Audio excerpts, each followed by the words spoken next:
What if the real test of religion isn't what we believe, but what our beliefs make us become? More loving, more compassionate, more able to see someone different from us as part of the same human family, or more divided, more certain that God is on our side and not theirs.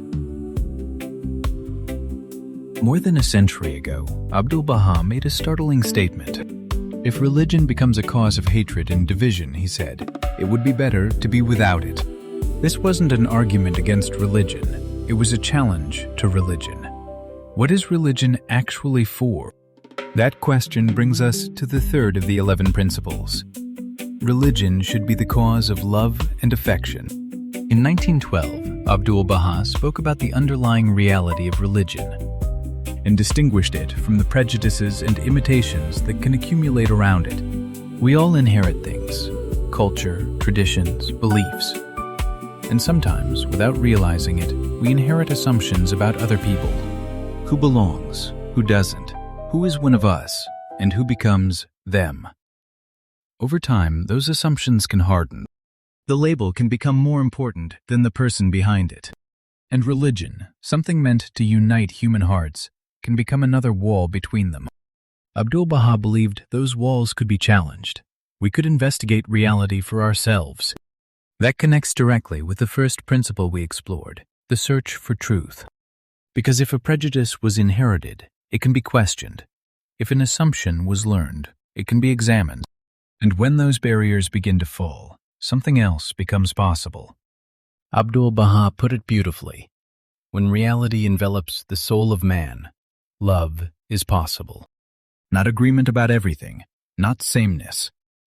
Love. He pointed to followers of Baha'u'llah in Persia who came from communities with long histories of religious separation.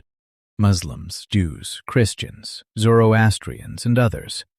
Their differences didn't simply disappear. What changed was the way they related to one another. Abdu'l-Bahá described them as living together like a single family. And there we encounter another of the 11 principles, the unity of humanity. But unity is easy when everyone agrees with us. The harder test comes when they don't. Can I still listen? Can I still respect you? Can we disagree without turning one another into enemies? Then Abdu'l-Bahá takes the idea even further. He gives us a remarkably simple way to test religion itself. Imagine you're sick.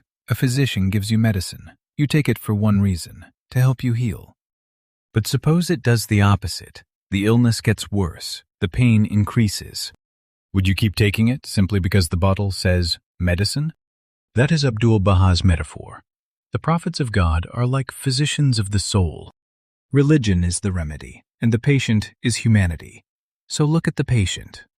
If religion awakens compassion, if it helps us overcome prejudice, if it brings life and light, if it draws human hearts together, then the remedy is doing what it was meant to do. But if religion creates hatred, if it teaches us to despise, if it gives us permission to persecute, if it deepens the divisions between us, then something has gone terribly wrong. The remedy is worsening the disease. And here, Abdu'l-Bahá is uncompromising. Any religion which is not a cause of love and unity is no religion. Think about the standard being set here. Religion isn't being judged by how old it is, or how many people follow it, or how strongly its followers defend it. The question is much simpler. What does it produce in the human heart? Abdu'l-Bahá asks us to remember the lives of the prophets themselves. Abraham was banished. Moses was persecuted. Jesus suffered crucifixion. Muhammad endured persecution. The Bab was killed, and Baha'u'llah spent decades in exile and imprisonment. They did not endure these things, so future generations could find new reasons to hate one another in their names. Their message called humanity toward fellowship and love. And that's where this principle comes uncomfortably close to home. Because it's easy to look at religious conflict somewhere else and decide that other people are the problem. It's harder to notice the smaller walls we build ourselves. The joke about another religion. The assumption about someone who doesn't believe what we believe.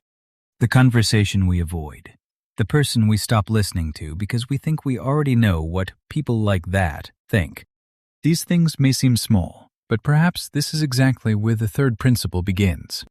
Not with solving every religious conflict in the world, with the person in front of us.